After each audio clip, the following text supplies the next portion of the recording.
বাগদাদের দুর্ভিক্ষ হযরত গাউসুল আজম বরফির আব্দুল কাদের জিলানী রাহমাতুল্লাহি আলাইহি তিনি শিক্ষা অবস্থা বাগদাদে ভীষণ দুর্ভিক্ষ দেখা দিল।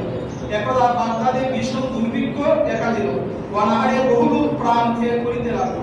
হযরত গাউসুল আজম আব্দুল কাদের জিলানী রাহমাতুল্লাহি আলাইহি খোদার কষ্ট হইতে তিনি ভোগ করিয়া আসিতেছিলেন। দুর্ভিক্ষ সময় তাহা আরো প্রকট হয়ে পড়ল।